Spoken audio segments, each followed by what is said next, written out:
அனைவருக்கும்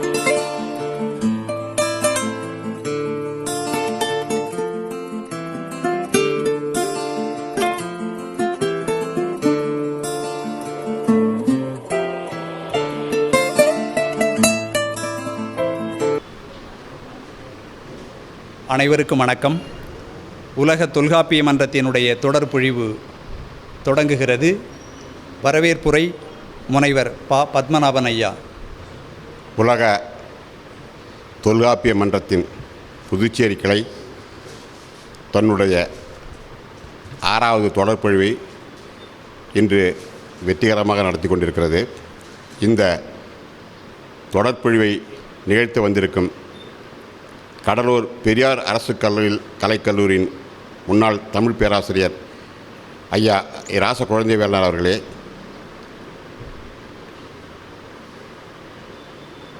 அறிஞர் முனைவர் எங்கள் ஊர்க்காரர் ராச திருமாவளவன் அவர்களே, மன்னித்தருள்க, இளவல் முனைவர் இளங்கோவன் அவர்களே, உங்கள் அனைவருக்கும், ஆண்டோர் பெருமக்கள் அனைவருக்கும் என் வரவேற்பினை தெரிவித்து ஒரு 2-3 மணித்துளிகள் மரபியலை பற்றி அறிமுகம் செய்துவிட்டு இடம் அமரலாம் என்று நினைக்கிறேன். தொல்காப்பியத்தின் முதல் நூற்பாவிலேயே தொல்காப்பியர் மரபு என்ற சொல்லை கையாண்டு விடுகிறார். சார்ந்து வரல் மரபின் மூன்றலங்கடையே என்கிறார். தொல்காப்பியத்தின் முதல் இயல் நூன்மரபு, இறுதி இயல் மரபியல். மரபு என்பதற்கு சரியான விளக்கத்தை தருபவர் நன்னூலார். 388வது சூத்திரம், எப்பொருள் எச்சொலின் எவ்வாறு உயர்ந்தோர் அப்படி செப்பினர் அப்படி செப்பினர் மரபே, செப்பினர் அப்படி செப்பினர் மரபே, செப்புதல் மரபே என்கிறார். இந்த நன்னூல் சூத்திரத்திற்கு அடியெடுத்து கொடுத்தவர் தொல்காப்பியர். மரபு வழியாக சொல்லப்பட்ட செய்திகளை தொல்காப்பியர் இறுதி இயலில் மரபியல் என்ற இயலில் கூறுகிறார். முதல் நூற்பா மாற்றரின் சிறப்பின் மரபியல் கலப்பின் என தொடங்கி அந்த நூற்பாவில் விலங்கினங்களின் இளமை பெயர்களை சூட்டுகின்ற தொல்காப்பியர் இறுதி நூற்பாவாகிய நூற்பாவில் முடிக்கும்போது அதுதான் தொல்காப்பியத்தின் கடைசி அடி. நுனித்தகு புலவர் கூறிய நூலே என்று முடிக்கிறார். அந்த கடைசி நூற்பா நூலில் அமைய பெறும் 32 உத்திகளை பற்றி கூறுகிறது. இந்த மரபியலில் உயிர்களின் பாகுபாடு, உயர்தனை 4 சாதி பற்றிய மரபு, வேளாளர் மரபு, வணிகர் மரபு, குறுநில மன்னருக்கு எவை உரியவை, மக்கள் மரபு, மரபுகளை திரியக்கூடாது என்பதையும் தொல்காப்பியர் எடுத்து கூறுகிறார். இவ்வாறு இந்த மரபு என்பது காலம் காலமாக வழி வழியாக பின்பற்றப்படும் ஒரு நிலை. இந்த மரபு என்ற சொல் எவ்வாறு தோன்றியது என்பதை பற்றி சொல்லாய்வு அறிஞர் அருளி அவர்கள் கிட்டத்தட்ட 9 பக்கம் ஒரு கட்டுரை எழுதியிருக்கிறார். 15 பக்கம் நான் முகநூலில் அதை பதிவிறக்கம் செய்து வைத்திருக்கிறேன். மரபு என்ற சொல் எவ்வாறு வந்தது என்பதை நாம் தெரிந்து கொள்ள வேண்டுமானால் அதை நாம் படித்து பார்க்க வேண்டும். எனவே தொல்காப்பியர் கூறிய இந்த மரபியலை பேராசிரியர் ஐயா ராச குழந்தைவேலனார் அவர்கள் தெளிவாக விளக்குவார் என்று உங்களுக்கு எடுத்து கூறி இடம் அமைகிறேன். நன்றி, வணக்கம். தலைமை உரை முனைவர் ராச திருமாவளவன் ஐயா அவர்கள். அனைவருக்கும் வணக்கம். எனக்கு கொடுக்கப்பட்ட நேரம் 5 நிமிடம். இந்த மரபியல் பற்றிய கருத்துக்களை நண்பர் கூறினார், வரவேற்புரையிலே சொன்னார். நீங்கள் எண்ணி பார்த்தால் சில தகவல்கள் கிடைக்கும். மனிதன் 6 அறிவு உயிரா, மனிதனுக்கு 6 அறிவு இருக்கிறதா இல்லையா என்று. ஏன்னா நன்னூலாரை சொன்னார் பவனந்தியை பற்றி. நன்னூலை எடுத்திங்கன்னா மனுஷனுக்கு 5 அறிவுன்னுவார். 6வது அறிவு இருக்கிறதே அதை அவற்றோடு மனனே நேரிதின் உணர்ந்தோர் கண்டவாறு நூற்பாதம். ஆக மனம் என்று 6வது அறிவு பெற்றவன், அது நான் சொல்லலை, நேரிதின் உணர்ந்தோர் கண்டவாறு என்று சொன்னவர் தொல்காப்பியர். மரபியலை பற்றி சொன்னார்கள். இந்த மரபியலை பின்னால் வந்த எந்த இலக்கண ஆசிரியரும் எழுதலை. அவர் அதற்காக விரிவாக எழுதியிருக்கிறார். ஆச்சுங்களா? அடுத்தது ரொம்ப வியத்தகு பல செய்திகள் அதில் இருக்கின்றன என்பதற்கு ஒரு சான்று சொல்கிறேன். ஒட்டகத்தை பற்றிய ஒரு நூற்பா அதில் இருக்கிறது. ஒட்டகத்துக்கும் தமிழ்நாட்டுக்கும் என்ன தொடர்பு? இங்கே அதற்கான பாலை நிலம்னு சொன்னாலே நம்ம ஆட்கள் என்ன சொல்கிறார்கள்னா, மணலும் மணல் சார்ந்த இடமும் என்று சொல்லிக்கொண்டு இன்றைக்கும் அறிவாளிகள் எல்லாம் தெரிந்து கொண்டிருக்கிறார்கள். தமிழ்நாட்டில் அப்படி ஒரு பாலை கிடையாது. குறிஞ்சியும் முல்லையும் முறைமையில் திரிந்து பாலை என்பதோர் படிமம் கொள்ளும் என்பது அதற்கான இலக்கிய சான்று. அப்படின்னா பாலை நிலம் தனியாக கிடையாது, நானிலம் என்பது தான் விளக்கம். அப்போ பாலை எப்படி வருகிறது? குறிஞ்சியோ முல்லையோ. நச்சினார்க்கினியர் கருத்துப்படி 4 நிலமோ தன்னுடைய நிலைமையில் திரிந்தால் அது பாலை. அப்புறம் எங்கே இங்கே ஒட்டகம் வந்தது? ஒட்டகம் சரியான சிறப்பான தமிழ் சொல். அதற்கு அவர் நூற்பாவே செய்திருக்கிறார். அதற்கு ஒரே சான்று, இல்லைன்னா அது நம்ம விலங்கே இல்லைன்னு எல்லாம் சொல்லிடுவான். இது வடநாட்டிலேருந்து இங்கே வந்தது அப்படின்னு சொல்லுவார்கள். ஆனால் இல்லை, இது தமிழ் தான், தமிழ் விலங்கு தான், தமிழகத்து விலங்கு தான் என்பதற்கு ஒரே சான்று தொல்காப்பியம் தான். அது ஒட்டகம்தான், அதற்கான நூற்பா தான். இது 2வது செய்தி. முதல்ல 6 அறிவு பற்றி பேசணும். இப்பொழுது ஒட்டகத்தை பற்றி சொல்லியாச்சு. கடைசி நூற்பாவை பற்றி இவர் சொன்னார். உத்தியை பற்றி சொன்னார். இந்த வையாபுரி பிள்ளைன்னு ஒருத்தர் இருக்கிறார், மகா மகா மகா மேதை. தமிழை உண்டு இல்லைன்னு ஆக்கிறதுல மகா கில்லாடி. தொல்காப்பியமா அது கிபி 5, 6ஆம் நூற்றாண்டுக்கு பிறகு என்று சொல்வதிலே அவருக்கு அளவற்ற ஈடுபாடு. அதுக்கு இந்த உத்திய பட்டியலை எடுத்துக்கிட்டு இது கௌடியத்திலிருந்து காப்பி அடித்தது, பார்த்து எழுதியது என்று சொன்ன அப்படிப்பட்ட அறிஞர் அதில் இருக்கிற உத்திகளும் இதுவும் வெவ்வேறானவை. பல உத்திகள் 32 உத்தியில் 16 கூட தேரல.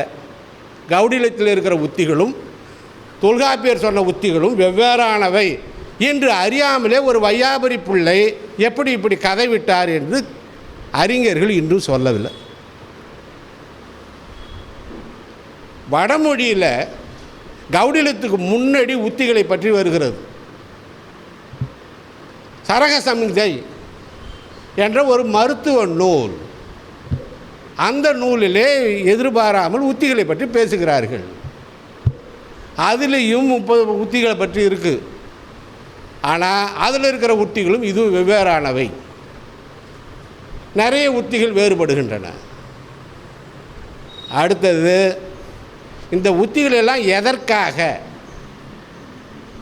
என்றால் இலக்கண உத்திகள், இலக்கண நூற்பாக்களை எப்படி அமைப்பது என்பதற்கானது தான். அதற்கு ஏராளமான சான்றுகளை உரையாசிரியர்களும் பார்க்கலாம். இலக்கியத்திற்கும் காட்ட முடியும் என்று முதலில் முயற்சி செய்தவர் பரிமேலழகர். திருக்குறள் உரையிலே அதை காட்டுகிறார். இப்படி மரபியலை பற்றி சொல்லிக்கொண்டே போகலாம். அதற்கு பேராசிரியர் குழந்தை வேலனார் இருக்கிறார். இனி அவர் தொடர்வார். நன்றி. சான்றோர் பெருமக்கள் அனைவருக்கும் எங்களுடைய பணிவார்ந்த வணக்கம். தொல்காப்பியம் உலகளவில் பரவ வேண்டும் என்ற நோக்கில் நாங்கள் எடுத்த சிறு முயற்சி நன்கு கனிந்து இப்பொழுது உலகளவில் இந்த அமைப்பு வரவேற்கக்கூடிய ஒரு அமைப்பாக மாறியிருக்கிறது. நேற்று கூட நம்முடைய பத்மநாபன் ஐயா அவர்கள் சேலத்திலே இந்த அமைப்பினுடைய கிளையை தொடங்கி வைத்தும், முந்தா நாள் குளித்தலையிலே இந்த அமைப்பினுடைய கிளையை தொடங்கி வைத்தும் வந்திருக்கிறார்கள். வரும் ஜூன் மாதம் முதல் வாரத்தில் உலக தொல்காப்பிய மன்ற கனடா கிளையின் சார்பாக 2 நாள் கருத்தரங்கம் கனடா நாட்டில் நடைபெற உள்ளது. இவையெல்லாம் இந்த தொல்காப்பியம் முறையாக பரவி கொண்டிருக்கின்றது என்பதற்கு ஒரு சான்றாக இந்த அறிஞர் அவைக்கு நான் நினைவுபடுத்த விரும்புகின்றேன். வழக்கம்போல நம்முடைய அரங்கத்தில் இருக்கக்கூடியவருடைய எண்ணிக்கை குறைவாக இருந்தாலும் இந்த பேச்சு முறையாக பதிவு செய்ய பெற்று காணொளி வடிவத்தில் இணையத்தில் ஏற்றப்படுவதால் ஆயிரக்கணக்கானவர்கள் உலகம் முழுவதும் இதனை பார்த்து வருகிறார்கள் என்ற ஒரு செய்தியையும் அறிஞர் பெருமக்களுக்கு நான் நினைவுபடுத்த விரும்புகின்றேன். தொல்காப்பியத்திற்கு எத்தனையோ அறிஞர் பெருமக்கள் ஆய்வு நிலையிலும் பாடம் பயிற்றுவித்த முறையிலும் தொண்டு செய்திருக்கிறார்கள். எங்களுடைய பேராசிரியர் கு. சுந்தரமூர்த்தி அவர்கள் தொல்காப்பியத்திற்கு செய்திருக்கக்கூடிய அந்த ஆய்வு பணிகளையெல்லாம் இந்த நேரத்தில் நான் நினைத்து பார்க்கின்றேன். ஐயா அவர்கள் அண்ணாமலை பல்கலைக்கழகத்தின் வழியாக தொல்காப்பியம் அந்த ஆராய்ச்சி பதிப்பை வெளியிடுவதற்கு மிகப்பெரிய பங்களிப்பை செய்திருக்கிறார்கள். அண்மையிலே நம்முடைய பாவலரேறு சா. பாலசுந்தரம் ஐயா அவர்கள் தொல்காப்பியம் ஆராய்ச்சி காண்டிகை உரை என்ற அந்த பதிப்பை பெரியார் பல்கலைக்கழகத்தில் பேராசிரியர் மாதையனுடைய முயற்சியால் மிகச்சிறப்பாக பதிப்பு செய்ய பெற்று இப்பொழுது உலகிற்கு கிடைக்கின்றது. எனவே இந்த தொல்காப்பிய ஆய்வு, தொல்காப்பிய பரவல் தொடர்ந்து நடைபெற்று வரக்கூடிய சூழ்நிலையில் நம்முடைய புதுச்சேரியிலே இந்த அமைப்பினுடைய செயல்பாடு அறிஞர்கள் சான்றோர்களுடைய ஒத்துழைப்போடு மிகச்சிறப்பாக நடைபெற்று வருகிறது. இன்றைய நிகழ்வுக்கு எங்களுடைய அன்பான அழைப்பை ஏற்று சிறப்புரையாற்றுவதற்கு பேராசிரியர் குழந்தைவேலனார் அவர்கள் வருகை தந்துள்ளார்கள். பல ஆண்டுகளாக தமிழ் பேராசிரியராக இருந்து பாடம் நடத்திய பட்டறிவு, பல்வேறு மேடைகளில் கேட்போரினுடைய உள்ளம் கொள்ளை கொள்ளும் வகையிலே மிகச்சிறப்பாக உரையாற்றிய பட்டறிவு, இவற்றின் துணையோடு இந்த உரையை இன்றைக்கு மிகச்சிறப்பாக நம்முடைய பேராசிரியர் அவர்கள் அமைக்க இருக்கின்றார்கள். அவர்களுக்கும் எனக்குமான ஒரு நட்பு என்பது அது அந்தமானில் தீவிலே தொடங்கி இப்பொழுது புதுவையிலே நிலை பெற்று நாளும் வளர்ந்து வருகிறது. பேராசிரியர் அவர்களுடைய அன்பிற்கு ஆட்பட்டவன் என்ற அடிப்படையில் ஒவ்வொரு நிகழ்வுக்கும் பேராசிரியர் அவர்கள் வந்து நம்மை எல்லாம் பெருமை செய்தார்கள். இன்றைக்கு அவர்களே சிறப்புரையாற்றுவதற்கு வருகை தந்துள்ளார்கள். இந்த ஏற்பாட்டிற்கு மிக பெரிய ஒத்துழைப்பாக இருப்பவர் நம்முடைய சடகோபன் ஐயா அவர்கள். அவர்களும் சரி, எங்களுடைய பத்மநாபன் ஐயா அவர்களும் சரி, மிக ஒத்துழைப்போடு இருப்பதனால்தான் இந்த நிகழ்வு மிகச்சிறப்பாக நடைபெறுகிறது. இந்த நிகழ்ச்சியினுடைய இடையிலேயே நம்முடைய அரியாங்குப்பத்தில் வாழ்ந்து வரக்கூடிய அரங்க மாரிமுத்து ஐயா அவர்கள் வந்து இணைந்து கொள்வார்கள். அவர்களும் இந்த தொல்காப்பிய மன்ற பணிகளுக்கு மிகச்சிறப்பான ஒத்துழைப்பை தருகின்றார்கள். புதுவை வாழ் அறிஞர் பெருமக்கள் பலரும் நமக்கு துணையாக இருந்து இந்த நிகழ்வு சிறப்பாக நடைபெறுவதற்கு உதவி செய்கிறார்கள்.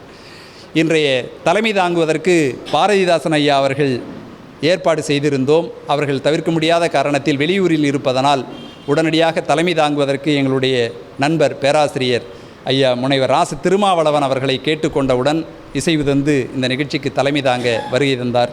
அவர்களுக்கு என்னுடைய வணக்கத்தை சொல்லி இங்கே வந்திருக்கக்கூடிய சான்றோர் பெருமக்கள் எல்லோரையும் வணங்கி இப்பொழுது பேராசிரியர் ராச குழந்தைவேலனார் அவர்கள் தொல்காப்பியம் மரபியல் என்ற தலைப்பில் உரையாற்றுவார்கள். ஏறத்தாழ 109 நூற்பாக்களை கொண்டது இந்த மரபியல். இதிலே இருதிணைக்கு உரிய, உயர்திணை அகிரிணைக்கு உரிய பல்வேறு மரபு வழியார்ந்த செய்திகள் இங்கே பேசப்பட இருக்கிறது. தொல்காப்பியம் எழுத்ததிகாரத்திலும் நூல் மரபு, மொழி மரபு என்று செய்திகள் இடம்பெறுகிறது. சொல்லதிகாரத்திலும் இந்த மரபு பற்றிய செய்திகள் இடம்பெறுகிறது. பொருளதிகாரத்தில்தான் மரபியல் என்று மரபு சார்ந்த செய்திகள் மிகச்சிறப்பாக விரிவாக பேசப்படுகிறது. இந்த மரபியலில் இருக்கக்கூடிய நூற்பாக்கள் சிலவற்றை இடைச்சர்கள் என்று அறிஞர் பெருமக்கள் கூறக்கூடிய ஒரு முறையும் இருப்பதை இந்த அவைக்கு நினைவுபடுத்தி இப்பொழுது நம்முடைய பேராசிரியர் ராச குழந்தைவேலனார் அவர்கள் மரபியலை பற்றி இந்த அவைக்கு பல்வேறு செய்திகளை முன்வைப்பார்கள். ஐயா அவர்களை அன்போடு அழைக்கின்றேன்.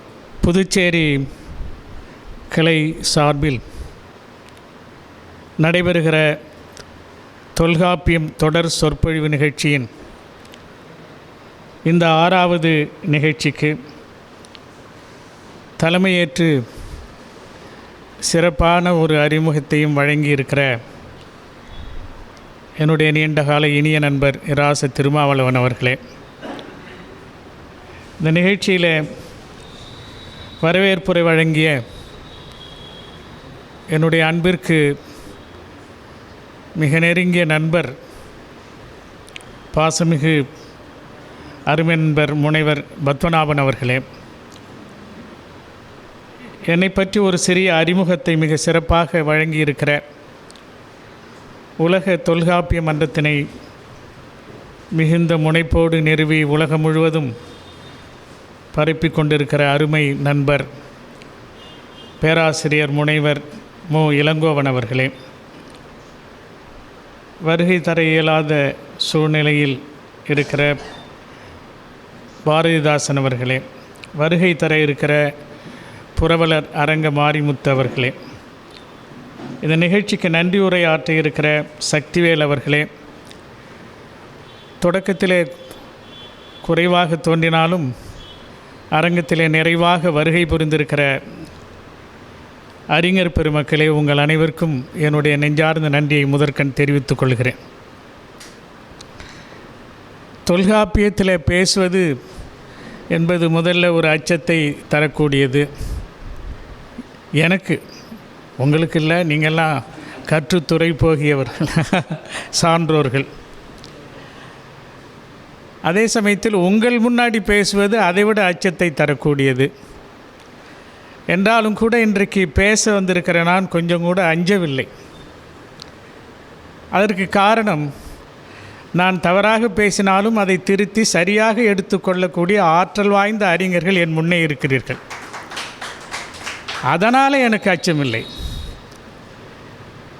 அந்த வகையில் உங்களிடத்தில் தொல்காப்பியத்தில் மரபியல் பற்றி சில கருத்துக்களை உங்களோடு பகிர்ந்து கொள்வதிலே நான் மிகுந்த மகிழ்ச்சி அடைகிறேன்.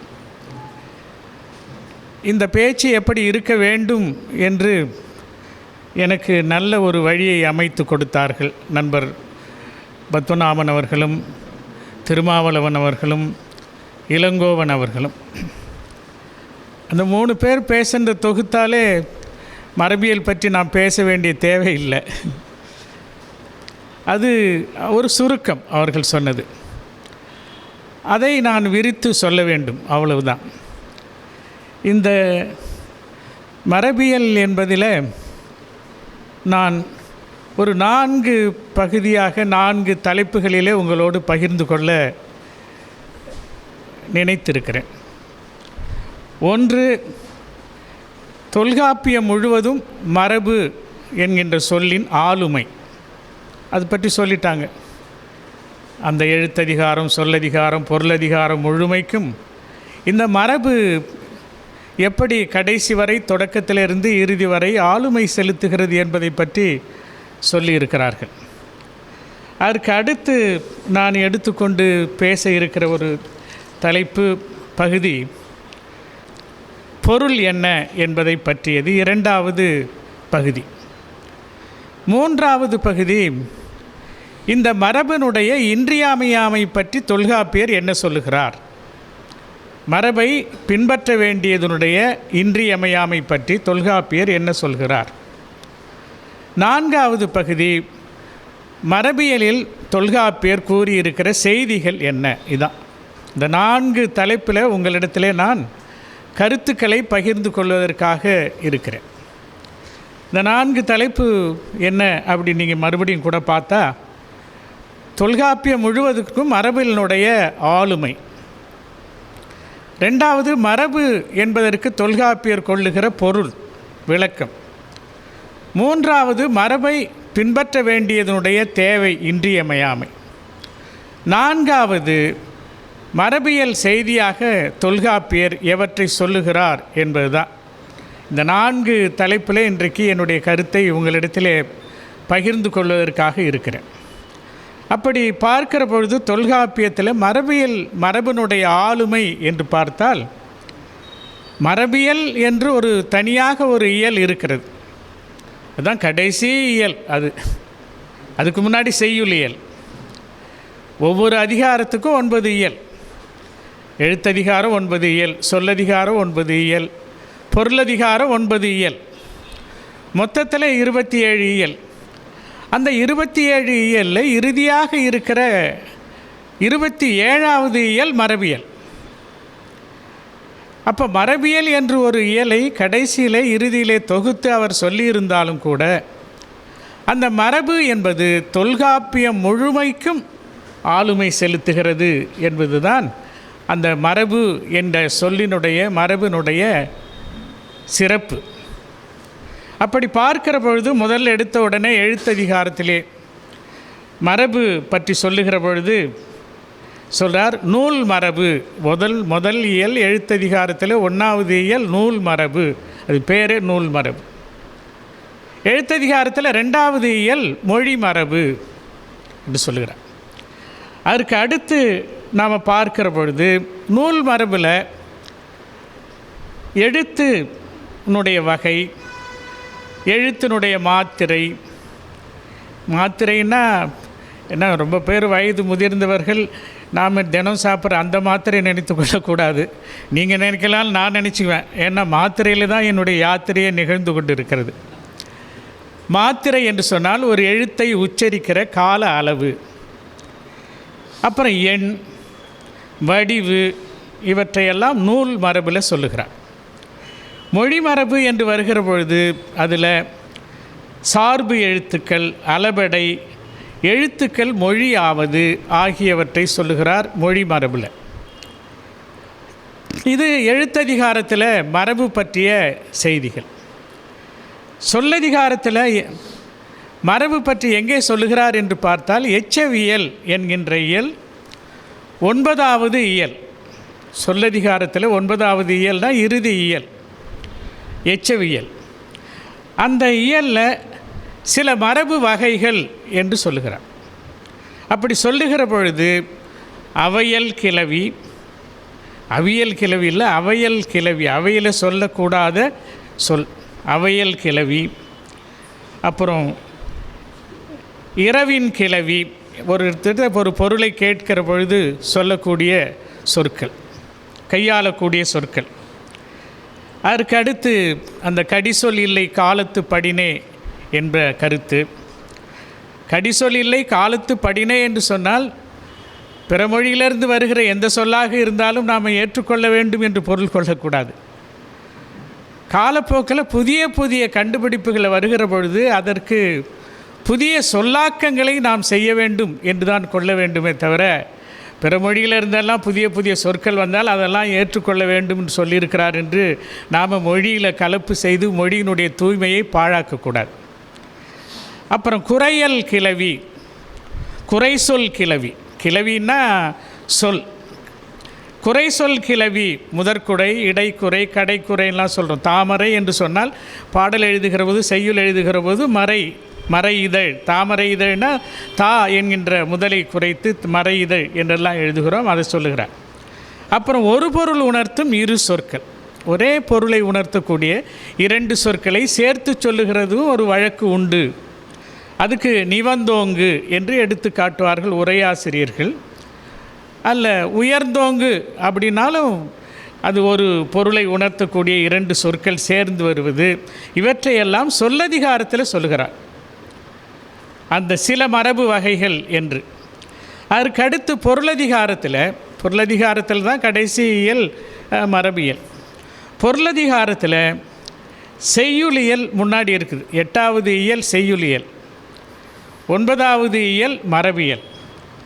அந்த செய்யுளியலில் கூட 8வது இயல் செய்யுளியலில் கூட செய்யுளியலில் மரபு பற்றி சொல்லுகிறார். செய்யுளுடைய உறுப்புகள் என்று சொல்லுகிற பொழுது 34 உறுப்புகளை சொல்லுகிறார். அதில் ஒரு உறுப்பு மரபு.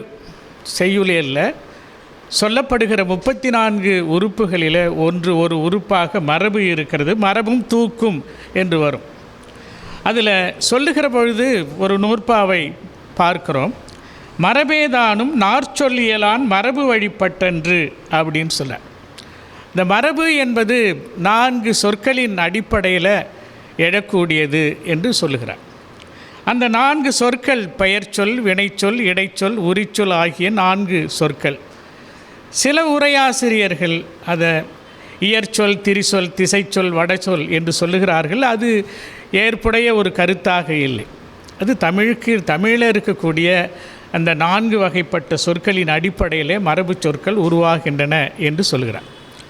அப்போ நம்ம பார்க்கிற பொழுது எழுத்ததிகாரத்தில் மரபு பற்றி சொல்லியிருக்கிறார், சொல்லதிகாரத்திலேயும் மரபு பற்றி சொல்லியிருக்கிறார், பொருளதிகாரத்தில் மரபியல் வந்தாலும் கூட அதற்கு முன்னாடி இருக்கக்கூடிய செய்யுளியல்லையும் மரபு பற்றி சொல்கிறார்.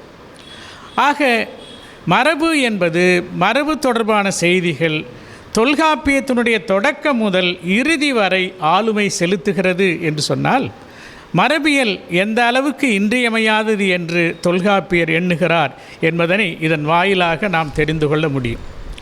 அதற்கடுத்து 2வது தலைப்புக்கு வருகிறேன்.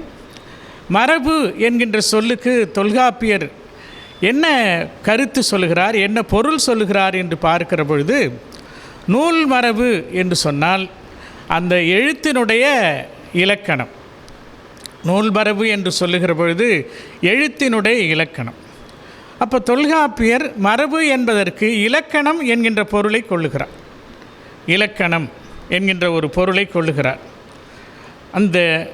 அதற்கு அடுத்து சொல் மரபு என்று வருகிற பொழுது ஒரு பொருளை நாம் தொன்று தொட்டு எந்த சொல்லை கையாண்டு அழைக்கிறோமோ அந்த சொல்லை தொன்று தொட்டு நாம் பயன்படுத்தி வந்தால் அதற்கு சொல் மரபு என்று பெயர். அதைத்தான் நன்னூலார் சொன்னதை நம்முடைய தம்பி அவர்கள் மிக அற்புதமாக எடுத்து சொன்னார். எப்பொருள் எச்சொலின் எவ்வாறு உயர்ந்தோர் செப்பினர் அப்படி செப்புதல் மரபே என்று சொன்னார். ஆக எந்த பொருளுக்கு எந்த சொல்லை நம்முடைய முன்னோர்கள் என்று சொல்லுகிற பொழுது இந்த உயர்ந்தோர் என்று சொன்னார். அதான் ரொம்ப முக்கியம். உயர்ந்தோர் என்று சொன்னார். இந்த உயர்ந்தோர் என்று சொன்னதில் தொல்காப்பியர் சொன்னதைத்தான் நன்னூலார் வழிமொழிகிறார். அதில் 2 பேருக்கும் எந்த கருத்து வேறுபாடும் கிடையாது. ஏனென்று சொன்னார், நூலறிவிற் சிறந்த சான்றோர்களாக இருக்கிறவர்களைத்தான் உயர்ந்தோர்கள் என்று எடுத்துக்கொண்டு அவர்கள் எந்த சொற்களை கையாளுகிறார்களோ அவற்றைத்தான் மரபு சொற்களாக நாம் ஏற்றுக்கொள்ள வேண்டுமே தவிர பெரும்பான்மையாக இருக்கிறவர்கள் இப்படி தான் பயன்படுத்துகிறார்கள் என்று சொல்லி அதை ஒரு வழக்காக நாம் ஏற்றுக்கொள்வது குற்றம் என்பதை தொல்காப்பியரும் நன்னூலாரும் ஒரே மாதிரியாக அவர்கள் ஏற்றுக்கொள்கிறார்கள் என்பதை நாம் பார்க்கிறோம். அப்படி பார்க்கிற பொழுது மரபு என்ற சொல்லுக்கு இலக்கணம் என்ற பொருளையும் மரபு என்ற சொல்லுக்கு வழக்கு என்கின்ற பொருளையும் தொல்காப்பியர் கையாண்டிருக்கிறார் என்பதை நாம் இங்கே தெரிந்து கொள்வோம். வழக்கு என்பது தொன்று தொட்டு சான்றோர்கள் வழங்கி வருகிற வழக்கு என்று பொருள். அப்படி பார்க்கிற பொழுது இந்த மரபில் உயர்திணை அகிரிணை என்கின்ற 2 திணைக்கும் பொதுவாக இருக்கிற இளமை, ஆண்மை, பெண்மை. அந்த இளமை பருவம், குழந்தை பருவம் சொல்கிறோமே, அந்த இளமை பருவம் அது மரம் செடி கொடிகளாக இருந்தாலும் விலங்குகளாக இருந்தாலும் பறவையாக இருந்தாலும் ஊர்வனமாக இருந்தாலும் எல்லாவற்றுக்கும் பொதுவாக இருக்கக்கூடிய இளமை பெயர், ஆண்பார் பெயர், பெண்பார் பெயர் ஆகியவற்றை முதல்ல 3 நூற்பாக்களிலே பொதுவாக சொல்லுகிறார். எப்பொழுதுமே நம்முடைய சூத்திரங்கள் என்று சொன்னால் நூற்பா என்று சொல்லலாம். அந்த நூற்பாக்கள் முதல்ல பொதுவாக சொல்லி அப்புறம் சிறப்பாக சொல்லுவார்கள். அப்படி சொல்லுகிற வழக்கு அடிப்படையில் தொல்காப்பியர் நூற்பாக்களை சொல்லுகிறார். அதில் இளமை பெயர்களுக்கு ஆண்பார் பெயர்கள், பெண்பார் பெயர்கள் இவைகளையெல்லாம் சொல்லுகிறார். அதற்கு அடுத்து நாம் பார்க்கிற பொழுது உயிர் வகை சொல்லுகிறார். இது ரொம்ப முக்கியமானது. உயிர் வகை, ஓரறி உயிர், ஈரறி உயிர் என்று சொல்லக்கூடிய உயிர் வகை தொல்காப்பியர் சொல்லியிருக்கிற முறையும் அதற்கான அவர் சொல்லுகிற விளக்கமும் மிக சிறப்பாக அமைந்திருக்கிறது என்பதை நாம் பார்க்க போகிறோம். அதற்கு அடுத்து சாதி மரபு, அந்த 4 வகை சாதி, அதிலேயே இழிசினர் என்று சொல்லக்கூடிய கீழ் சாதியை பற்றியெல்லாம் கூட சில நூற்பாக்கள் தொடர்ந்து சொல்லப்படுவதை நாம் பார்க்கிறோம். அது நம்முடைய இளங்கோவன் அவர்கள் குறிப்பிட்டதைப் போல அவைகளெல்லாம் இடைச்செருகள் என்று நம்முடைய உரையாசிரியர்கள், ஆய்வாளர்கள் சொல்லியிருக்கிறார்கள். இடைச்செருகள் என்று சொல்லி தொல்காப்பியத்தில் நிறைய இடைச்செருகள் நிகழ்ந்திருக்கிறது என்பதை இங்கே காட்டியிருக்கிறார்கள்.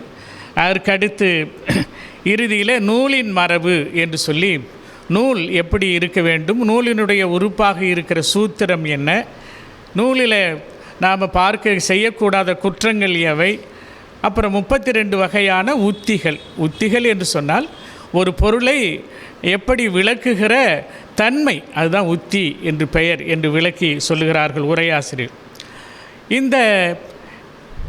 அதோடு கூட இந்த 4 அடிப்படையில் மரபு என்கின்ற சொல்லுக்கு பொருளையும் மரபையும் தொல்காப்பியர் தன்னுடைய நூலிலே விளக்கி இருக்கிறார் என்பதை நான் 2வது பகுதியாக உங்கள் முன்னே வைக்கிறேன்.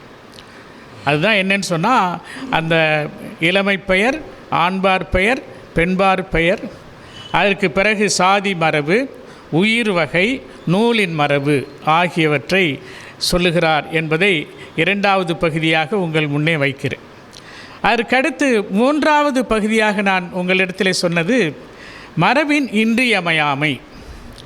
மரபை நாம் ஏன் போற்றி பாதுகாக்க வேண்டும், மரபை நாம் ஏன் பின்பற்ற வேண்டும் என்பதற்கு தொல்காப்பியர் சில கருத்துக்களை எல்லாம் நம்மிடத்தில் சொல்கிறார். மரபு என்பது ஒரு மொழியை காப்பாற்றக்கூடியது, அதுதான் நிலைநிறுத்தக்கூடியது.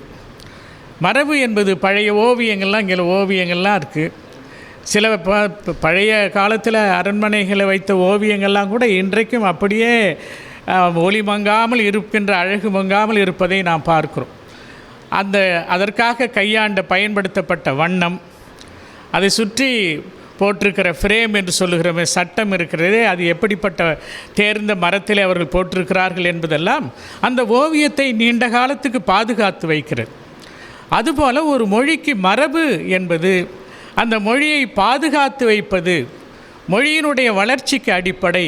எனவே நாம் மரபை பின்பற்ற வேண்டும் என்று சொல்லி அதனுடைய இன்றியமையாமையை சில சூத்திரங்களிலே தொல்காப்பியர் நமக்கு சொல்லுகிறார். அப்படி சொல்லுகிற பொழுது முதலாவதாக மாற்றரும் சிறப்பின் மரபியல் கிளப்பின் என்று சொல்லுகிறார். மாற்றரும் சிறப்பின் மரபியல் கிளப்பின் என்று சொன்னால், கிளத்தல் என்று சொன்னால் சொல்லுதல். மாற்றரும் சிறப்பு, நாம் மாற்றக்கூடாத அரிய சிறப்பினை உடையது மரபு. மரபை நாம் எளிதிலே மாற்றக்கூடாது. அப்போ கூட சொல்லுகிறார் உரையாசிரியர், ஒரு சார் செய்யுள் இன்பத்துக்காக மாற்றி சொல்லுவதும் உண்டு. இந்த உரையாசிரியர்கள் தான் வெறும் பொடிப்புரை சொல்லுகிறவர்கள் அல்ல, அவர்களெல்லாம் திறனாய்வாளர்கள். உரையாசிரியர்கள் அத்தனை பேருமே திறனாய்வாளர்கள். அதுக்கு பாருங்கள், ஒரு சார் செய்யுள் இன்பத்துக்கு மாற்றி சொல்லுவதும் உண்டு. ஒரு வழக்கத்தில் இருக்கிறத மாற்றி சொல்லுது. நண்பர் வீட்டுக்கு போகிறேன், ஐயா இருக்கிறாரா அப்படின்னு கேட்ட உடனே அந்த அம்மா என்ன சொன்னாங்க, அது வெளியில் போயிருக்குது அப்படின்னா, ஓஹோ இங்கே அவருக்கு அதுதான் மரியாதை போட்டிருக்குன்னு அது எப்போ வரும் அப்படின்னு கேட்டால், அது அங்கங்கே சுற்றிட்டு எப்பயாவது வரும். சரி நான் வரேன், அப்புறம் வந்து பார்க்குறேன்னு திருமணம் பாருங்கள், அது வந்ததுன்னா எது வந்ததுன்னு நான் சொல்லன்னு கேட்டாங்க. இப்போ இங்கேயே நின்னோம்னு சொன்னால் நம்ம மரியாதையும் போயிடும் போல் இருக்கு அப்படி சொல்லிட்டு வந்துட்டேன். இப்போது அந்த சொல்ல வேண்டிய அந்த முறையை கொஞ்சம் மாற்றி சொல்லுகிற பொழுது அது மாற்றி சொல்லுவது பிழை என்று தெரிகிறது. அது ஒரு பிழை தான், குற்றம்தான், வழுதான். என்றாலும் அப்படி சொல்லலாம் என்று வந்தால் அது அமைதியாக போய்விடுகிறது. அது மாதிரி அந்த இடத்துல ஒரு உரையாசிரியர்கள் இப்படி ஒரு கருத்தை சொல்லுகிறார்கள் என்றாலும் கூட மரபை நாம் மாற்றக்கூடாது. மாற்றரும் சிறப்பின் மரபியல் கிளப்பின் என்று சொல்லுகிறார். அதற்கு அடுத்து பாருங்கள், நிலம் தீ நீர் வலி விசும்போடு ஐந்தும் கலந்த மயக்கம் உலகம் ஆதலின் இறுதினை ஐம்பால் இயல் நெறி வழாமை திருவில் சொல்லொடு தழால் வேண்டும். இந்த உலகம் இருக்கிறது, அந்த ஐம்பூதங்கள் என்றெல்லாம் சொல்லுவார்கள். இயற்பியல் ஐம்பூதங்கள் என்று சொல்லுகிறோம். நிலம் நீர் தீ வலி வான், இந்த ஐந்தும் கலந்திருக்கக்கூடிய மயக்கமாக இருக்கக்கூடியது இந்த உலகம். இந்த உலகத்தில் இருக்கக்கூடிய இந்த பொருள்களை எல்லாம் நாம் சொல்லுகிற பொழுது அது தெளிவாக அமைய வேண்டும் என்பதற்காக நாம் திணை, பால், எண், இடம் ஆகியவற்றை வழு இல்லாமல் குறிப்பிட வேண்டும் என்று சொல்லுகிறார். வழு இல்லாமல் குறிப்பிட வேண்டும் என்று சொல்லுகிறார். அப்படி திருவில் சொல்லொடு தழால் வேண்டும் என்கின்ற பொழுது மரபு எவ்வளவு காக்கப்பட வேண்டிய இன்றியமையாமை என்ன என்று இங்கேயும் குறிப்பிடுகிறார். அதற்கு அடுத்து மூன்றாவதாக பார்க்கிற பொழுது அதில் மரபு நிலை திரிதல் செய்யுட்கு இல்லை மரபு வழிபட்ட சொல்லினான. மரபு மாறி திரித்து சொல்லுவது செய்யுள்ள அது ஏற்றுக்கொள்ள முடியாதது என்று திட்டவட்டமாக சொல்லுகிறார். அதற்கடுத்து மரபுநிலை திரியில் பிரிது பிரிதாகும். மரபுநிலை திரிந்தது என்று சொன்னால் நிறைய குழப்பங்கள் ஏற்படும், அல்ல அந்த கட்டுப்பாடு விட்டு போய்விடும் என்று சொல்லி நாம் மரபை பாதுகாக்க வேண்டும் என்று சொல்லி நான்காவதாக சொல்லுகிறார். அதற்கடுத்து இந்த மரபை வழக்கு என்கின்ற சொல்லாலை குறிப்பிடுகிற பொழுது சொல்லுகிறார், வழக்கெனப்படுவது உயர்ந்தோர் மேற்றே நிகழ்ச்சி அவர்கட்டு ஆகலான. இந்த வழக்கு என்று சொல்வது உயர்ந்தோர்கள் பின்பற்றுகிற சொல்லுகிறது தான் வழக்கு. ஏனென்று சொன்னால் அவர்கள் மூலமாகத்தான் இந்த உலகத்தில் அனைத்தும் இயங்குகின்றன என்று சொன்னார். இப்படி அந்த உயர்ந்தோர் என்று சொல்லுகிற பொழுது கல்வி அறிவால் உயர்ந்தோர் என்று சொன்னார். ஆக மரபு எவ்வளவு இன்றியமையாமை என்பதை இந்த நூற்பாக்கள் மூலமாக தொல்காப்பியர் நமக்கு தெளிவாக விளக்கி இருக்கிறார். எனவே இந்த மரபை நாம் போற்றி பாதுகாக்க வேண்டியது மொழியினுடைய கட்டமைப்புக்கு, மொழியினுடைய வளர்ச்சிக்கு, மொழியினுடைய பாதுகாப்புக்கு இன்றியமையாதது என்பதை தொல்காப்பியர் நமக்கு மிக தெளிவாக எடுத்து விளக்குகிறார். இப்போ 3 செய்தியை சொல்லியிருக்கிறேன் மரபு பற்றி. மரபினுடைய இன்றியமையாமை பற்றி தொல்காப்பியர் என்ன சொல்லியிருக்கிறார் என்பதை அவருடைய நூற்பாக்கள் மூலமாக எடுத்து காட்டியிருக்கிறோம். அதற்கடுத்து மரபியலில் சொல்லப்படுகிற செய்திகள் எவை என்பது. அப்படி மரபியலில் சொல்லப்படுகிற செய்திகள் எவை என்று பார்க்கிற பொழுது முதல்ல இளமை பெயர்கள் 9 இளமை பெயர்கள் சொல்கிறார். இளமை பெயர்கள் இளமைன்னா நாம் பார்ப்பு, பறை, குட்டி, குருளை, கன்று, பிள்ளை, மகவு, மரி, அப்புறம் குழவி என்று 9 இளமை பெயர்களை பட்டியலிட்டு நமக்கு சொல்லுகிறார். அதற்கு அடுத்து அந்த 15வது நூற்பாவிலிருந்து மரபு ஆண்பார் பெயர்கள் என்று சொல்கிறார். அதில் 15 ஆண்பார் பெயர்கள் சொல்லுகிறார். அந்த பட்டியல்லாம் நிறைய சொல்லிகிட்டு இருந்தால் நேரம் ஆகிடும். எருது, ஏற்றை, ஒருத்தல், களிறு இப்படி சொல்கிறார். இது ஒவ்வொன்றையும் பின்னாடி விளக்குகிறார். ஒவ்வொன்றையும் சொல்லி இந்த வகையுள்ள எந்தெந்த விலங்குகள் வரும், எந்தெந்த பறவைகள் வரும், எந்தெந்த ஊர்வன தவழ்வன வரும் என்றெல்லாம் பின்னாடி விளக்கி கொண்டே போகிறார். அதற்கடுத்து பெண்பார் மரபு பெயர்களாக 13 சொல்லுகிறார். அப்போது மரபு பெயர் இளமை பெயர்களாக 9, ஆண்பார் பெயர்கள் மரபு பெயர்கள் 15, பெண்பால் மரபு பெயர்கள் 13 என்று 3 நூற்பாக்களிலே பொதுவான செய்தியை நமக்கு சொல்லுகிறார். சொன்ன பிறகு அதில் ஒரு சிலவற்றை நான் எடுத்து காட்டுகிறேன். பார்ப்பும் பிள்ளையும் பறப்பவற்று இளமை. பறக்கிற பறவைகளில் பார்ப்பு, பிள்ளை அப்படின்றது பறப்பவற்று இளமை. இன்றைக்கு ஒரு சில வழக்கு மாறி இருக்கலாம். அது மாதிரி தவழ்பவை தாமும் அவற்றோரன்ன. தவழ்பவை என்று சொன்னால் அந்த ஊர்ந்து செல்லுகிறவையெல்லாம் அவற்றில் அடங்கும் என்று சொல்வார். அப்புறம் குட்டி, மூங்கா, வெறுகு, எலி, அணில். அந்த அணிலை பற்றி சொல்லுகிற பொழுது கூட ரொம்ப நுணுக்கமாக அப்போ மூவரி அணில் என்று சொல்கிறார். முதுகில் 3 வரிகளை உடைய அணில். அதை கூட ரொம்ப தெளிவாக நமக்கு துல்லியமாக நமக்கு எடுத்து சொல்ல மூவரி அணில் என்று சொல்கிறார். மூவரி அணில் பறை, குருளை, பிள்ளை, மரி, மகவு, கன்று, குழவி என்று நமக்கு அந்த பட்டியலை எடுத்து சொல்கிறார். அப்புறம் குழவியும் மகவும் 1002 அல்லவை கிழவ அல்ல மக்கட்கண்ணே. அதை சொன்னதில் குழவி, மகவு என்பது தான் உயர்திணையாக மக்களுடைய பிள்ளைகளுக்கு வரக்கூடிய பெயர். குழவி, மகவு என்று சொல்கிறார். குழவியும் மகவும் 1002 அல்லவை. இந்த 2 தவிர மீதி எல்லாம் யாருக்கு வராது? கிழவ அல்லன்னா உரிமை உடையவை அல்லன்னு. அது கிழவ அப்படின்னா உரிமை உடையவை அல்ல. மக்கட்கண்ணே மக்களுக்கு அவை 2ம் வாரா என்று சொன்னார்.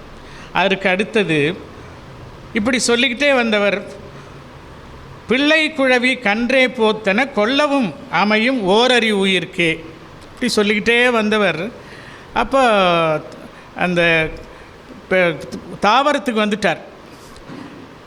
அப்படி வருகிற பொழுது எல்லாத்துக்கும் அறிவு, ஓரறிவு, ஈரறிவுன்றதை சொல்லவே இல்லை.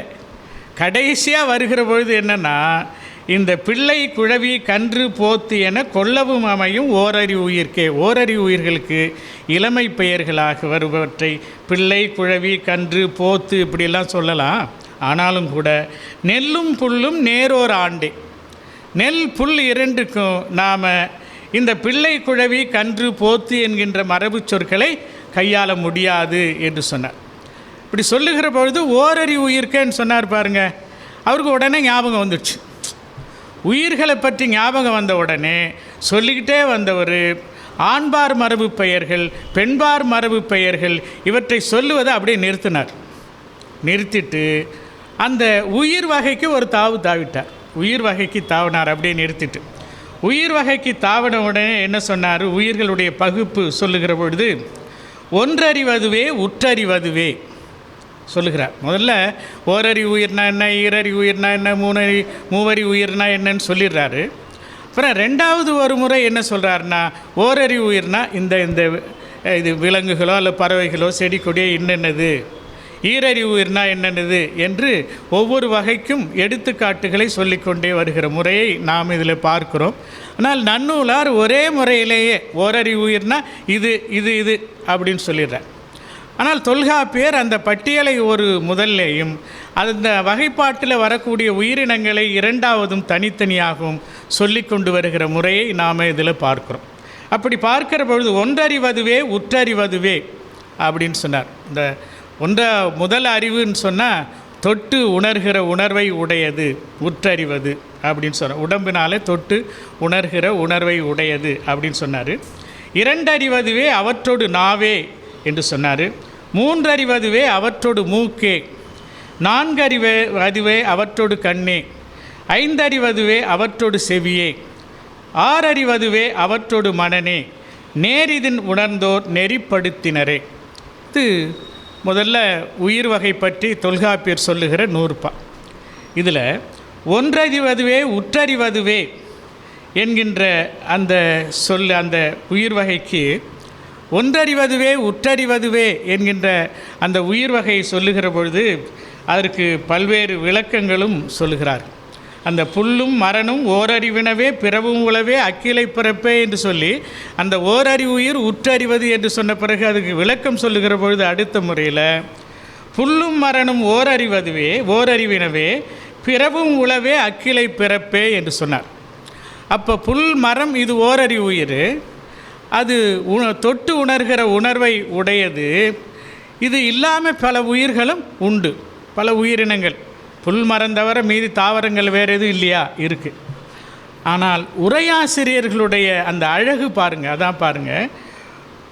புல்லு பரவும் ஓரறிவினவே பிறவும் உளவே அக்கிளை பிறப்பே என்று சொல்லுகிற பொழுது பிறவும் உளவே என்று சொன்னால் பிற உயிர்களும் உள்ள என்று எடுத்துக்கொள்ளாமல் மீதி எஞ்சி இருக்கக்கூடிய பிற அறிவும் உண்டு தாவரங்களுக்குன்னு சொல்கிறேன். பிற அறிவு அப்படின்னு சொன்னால் உற்றறிகிற அறிவு மட்டுமல்ல, மனத்தால் அறிகிற அறிவும் தாவரங்களுக்கு உண்டு என்று உரையாசிரியர் சொல்லுகிறார். அதற்கு எடுத்துக்காட்டு சொல்லுகிற பொழுது ஒன்றை சொல்லுகிறார். கரி பொய்த்தான் கீழிருந்த மரம் போல கவின்வாடி. கரி பொய்த்தான் கீழிருந்த மரம் போல கவின்வாடி. பொய்க்கறி சொன்னவன் பொய் சாட்சி சொல்லவனுக்கு அருகிலே செல்லுகிற பொழுது அந்த மரம் என்ன செய்கிறாதாம், ஐயோ படுபாவி இங்கே வரானேன்னு சொல்லிட்டு அதை அப்படியே சாம்பி சுருங்கி போகிறது என்று கலித்தொகையில் பாட்டு வருகிறது. அதனால் ஓரறி உயிர்னு மட்டும் நினைக்காதப்பா, அதற்கும் மனம் உண்டு, ஆறாவது அறிவும் அதற்கு உண்டு என்று ஒரு எழுதுகிறார்கள். இதை வெள்ளைவாரனார் கூட ரொம்ப அழகாக எடுத்து காட்டுகிறார். நம்முடைய அது பாருங்கள், அந்த இடத்தை உங்களிடத்தில் பதிவு செய்வது நல்லா இருக்குன்னு நினைக்கிறேன். பிறவும் உளவே அக்கிளை பிறப்பே என்பதற்கு புல்லும் மரமும் என இங்கு சொல்லப்பட்ட ஓரறி உயிர்க்கு பிற அறிவும் உள என பொருள் கொள்வார் நச்சினார்க்கினியர். பிற உயிர்களும் உளன்னு பொருள் கொள்ளாமல் பிற அறிவும் அந்த தாவரங்களுக்கு உண்டு என்று சொல்லி அதற்கு என்ன எடுத்து காட்டுகிறார் என்று சொன்னார். கரி பொய்த்தான் கீழிருந்த மரம் போல கவின்வாடி எனும் கலித்தொகை தொடர்பொருளை விளக்கும் நிலையில் நாம் இதை அறிந்து கொள்ளலாம் என்று சொல்லி அங்கே சொல்கிறார். பாவத்திற்கஞ்சி மரம் கவின்வாடிற்று என்றார். நச்சினார்க்கினியர் இச்சூத்திரத்துக்கு எழுதிய புதிய உரை விளக்கம் இலக்கியம் உள்ள வழி அதற்கு உரிய இலக்கண அமைதியினை நுண்ணிதின் உணர்ந்து எடுத்து காட்டும் அவரது புலமை திறத்தினை புலப்படுத்துதல் காணலாம் என்று சொல்லி நச்சினார்க்கினியருடைய இந்த உரைத்திறத்தை நம்முடைய வெள்ளைவார்னார் அவர்கள் மிகவும் விதந்து பாராட்டுகிறார் என்பதை இந்த நேரத்தில் உங்கள் முன்னே வைக்க நான் விரும்புகிறேன். அதற்கடுத்து இரண்டறிவதுவே அவற்றோடு நாவே அப்படி பார்த்தீங்கன்னா அந்த ஓரறிவு உற்றறிவது உடம்பு, இரண்டாவது அறிவு வாய், மூன்றாவது அறிவு அதுக்கு மேலே மூக்கு, நான்காவது அறிவு அதனோடு சேர்ந்து கண், இப்படி வந்துடணும். ஒரு டீ மாதிரி அப்படி வந்தால் ஞாபகத்தில் நிற்கும். உடம்பு, வாய், அதுக்கு மேலே மூக்கு, அப்புறம் கண், அப்புறம் காது, அப்படி அந்த வரிசை அப்படியே அமைந்து போகிறது. அப்படி தான் சொல்லிக்கிட்டு வர. நான்கறிவதுவே அவற்றோடு கண்ணே, ஐந்தறிவதுவே அவற்றோடு செவியே, ஆறறிவதுவே அவற்றோடு மனனே. ஆறாவது அறிவு என்பது அவற்றோடு மனம். ஆனால் நன்னூலார் இதை சொல்லலை. நன்னூலார் உறுப்புகளின் அடிப்படையில் தான் இந்த அறிவை சொல்லுகிறார்களே தவிர அதோட மனம் என்ற ஒன்றை சேர்த்து ஆறாவது அறிவாக தொல்காப்பியர் சொல்லியிருக்கக்கூடிய அந்த பாங்கு இருக்கிறதே நாம் வியந்து பாராட்ட வேண்டியதாக இருக்கிறது. அதோடு மட்டுமல்ல, நேரிதின் உணர்ந்தோர் நெறிப்படுத்தினரேன்னு சொன்னார். அது ரொம்ப முக்கியம். எல்லாத்த விட நாம் என்ன செய்கிறோம், ஏதாவது ஒன்றுனா தொல்காப்பியரே சொல்லியிருக்கிறார், தொல்காப்பியர் காலத்திலேருந்து தொல்காப்பியர் காலத்தில்னு சொல்கிறான், தப்பு. தொல்காப்பியர் என்ன சொல்கிறாரு, எனக்கு பாட்டம் பூட்டம் காலத்தில் எனக்கு 1000 ஆண்டுகளுக்கு முன்னாடி இருந்து தமிழன் சொன்னதுப்பா, இது நான் சொல்லலைன்னு சொல்கிறார். அப்போ தொல்காப்பியர் காலத்தை ஒரு எல்லையாக வைத்து கொண்டு நாம் குறிப்பிடுவதே தவறு. தொல்காப்பியர் காலத்துக்கு பல நூறு ஆண்டுகளுக்கு முன்பே தமிழர்கள் இந்த அளவுக்கு சிந்தனை உடையவர்களாக இருந்திருக்கிறார்கள் என்று தான் நாம் எல்லையை சொல்ல வேண்டுமே தவிர தொல்காப்பியர் கால எல்லையிலிருந்தே நாம் கணக்கிடுவது இருக்கிறதே அது தவறு என்பதற்கு இந்த இடம் நமக்கு ஒரு நல்ல சான்றாக அமைகிறது. நேரிதின் உணர்ந்தோர், நான் உணர்ந்து நான் ஆராய்ந்து இது என்னுடைய கருத்து இல்லைப்பா. நேரிதின் உணர்ந்தோர் நெறிப்படுத்தினர். எனக்கு முன்னாடியே ரொம்ப காலத்துக்கு முன்னாடியே அறிஞர்கள், தமிழ் அறிஞர்கள் இதை சொல்லியிருக்கிறார்கள் என்று தொல்காப்பியர் இங்கே சொல்லுகிற நம்முடைய தமிழின் தொன்மை, தமிழருடைய சிந்தனை திறம், சிந்தனை வளம், அதனுடைய தொன்மையை இந்த இடத்திலே நாம் தெரிந்து கொள்வதற்கு இந்த நூற்பா பெரிதும் பயன்படுகிறது என்று நாம் நினைக்கலாம். அதற்கு அடுத்து மக்கள் தாமே ஆறறி உயிரே பிறவும் உளவே அக்கிளை பிறப்பே என்று சொன்னார்.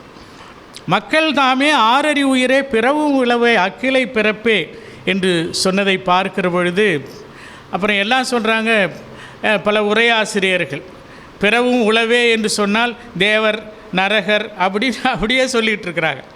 ஆனால் தேவர் நரகர் என்று சொன்னால் அக்கிளை பிறப்பேன்னு அவர் சொல்லியிருக்க மாட்டார். தேவர் நரகர்லாம் இங்கே பிறக்கிறவங்களா, அவெல்லாம் வானலோகத்தில் இருக்கிறதா நாம் கற்பனையாக சொல்லிகிட்டு இருக்கிறோம். ஆனால் தொல்காப்பியர் என்ன சொல்கிறாரு, அக்கிளை பிறப்பு என்று சொல்லுகிறார். அப்போ பிறப்பு என்று சொன்னால் இங்கே பிறக்கக்கூடிய பிற உயிர்களும் இருக்கின்றன. அந்த ஆறறி உடைய உயிர்கள், மனமுடைய உயிர்கள், அப்படி யார் எவை என்று சொன்னால் எடுத்துக்காட்டாக யானை, குரங்கு, கிளி போன்றவற்றையெல்லாம் ஆறறி உடைய உயிர்களாக நாம் கணக்கில் எடுத்துக்கொள்ளலாம் என்று சொல்லுகிறார். அப்படி சொல்லுகிற பொழுது ஒரு பாடலை கூட எடுத்துக்காட்டாக சொல்லுகிற பொழுது ரொம்ப சொல்கிறார், மனுவின் நெறி புக்கவேல் அவ்விலங்கும் புத்தேலிரே என்று சொல்லி கம்பராமாயணத்தில் ஒரு இடம் வருகிறது. மனுவின் நெறி புக்கவேல், மனிதனுக்கு இருக்கிற மாதிரி ஒரு உயர்ந்த சிந்தனை இருக்கக்கூடியதாக இருந்தால் விலங்கு கூட மனிதனை விட உயர்ந்தவர்கள் தான், மனிதனுக்கு நிகரானவர்கள் தான். அப்போது மனித நிலையிலிருந்து தாழ்ந்து விட்டால் அவன் விலங்கு நிலைக்கு தாழ்ந்தவனாகிறான். எனவே மனம் என்ற ஒன்றுதான் ஒருவனை ஆறறிவு உடையவனாக முடிவு செய்வது எது என்று சொன்னால் இந்த மனம்தான். அந்த மனம் அவனுடைய நல்ல மனம் இல்லை என்று சொன்னால் அவன் மனிதனாக கருத வேண்டியதில்லை, விலங்காக கருதப்படுவான். விலங்காக இருந்தாலும் உயர்ந்த மனம், சிந்தனை இருக்குமானால், எண்ணம் இருக்குமானால் அதுவும் மனிதனாக கருதப்படும் என்கின்ற செய்தியை சொல்லுகிற பொழுது கம்பராமாயணத்திலிருந்து உரையாசிரியர்கள் இந்த இடத்தை எடுத்து காட்டுகிறார்கள் என்று நாம் பார்க்கிறோம். மனுவின் நெறி புக்கவேல் அவ்விலங்கும் புத்தேலிரே என்று சொன்னார். இந்த நன்னூலார் எப்படி சொல்லிக்கிட்டே வந்து கடைசியில் என்ன சொல்கிறார் சொன்னால், வானவர், மக்கள், நரகர், விலங்கு, புல், ஆதி செவி அறிவோடு ஐயறி உயிரே என்று சொன்னார். அந்த உறுப்புகள்லாம் உடம்பு, வாய், மூக்கு, கண், காது இதெல்லாம் உடைய உயிர்கள் 5 உறுப்பு இருந்து சொன்னால் அது ஐயறி உயிர். அது யார் யார் சொன்னால் வானவர், மக்கள், நரகர், விலங்கு, புல் என்று சொல்லி அந்த 5வது அறிவோடு நம்முடைய நன்னூலார் நிறுத்தி கொள்கிறார். ஆனால் நம்முடைய தொல்காப்பியர் அதற்கு மேலும் மனம் என்கின்ற ஒன்றை வைத்து 6வது அறிவை மிக சிறப்பாக அமைத்து கூறியிருப்பது, தொல்காப்பியர் பாராட்டியிருக்கிற அந்த செய்தி என்பது தொல்காப்பியர் காலத்துக்கே முந்தியது என்று அவர் கூறுறார். அதான் ரொம்ப முக்கியம். நேரிதின் உணர்ந்தோர் நெறிப்படுத்தினர் என்று சொல்லுகிற பொழுது தமிழர்களுடைய சிந்தனை எவ்வளவு உயர்ந்ததாக இருந்திருக்கிறது என்று நாம் வியப்படைய வேண்டியதாக இருக்கிறது. என்றாலும் கூட இன்றைக்கு அதெல்லாம் நினச்சி என்ன பண்ணுறது, ரொம்ப வேதனையாக சங்கடமாக தான் இருக்குது. இப்படியெல்லாம் வாழ்ந்த தமிழ் இனம் இன்றைக்கு கையேந்தி நிற்கிற ஒரு இனமாக இருக்கிறது என்பதை நினைத்து பார்ப்பதற்கு இந்த தொல்காப்பியருடைய நூற்பாக்கள் எல்லாம் நமக்கு சான்றாக இருக்கின்றன. இங்கே இன்னொரு செய்தியும் நாம் குறிப்பிட்டாக வேண்டும்.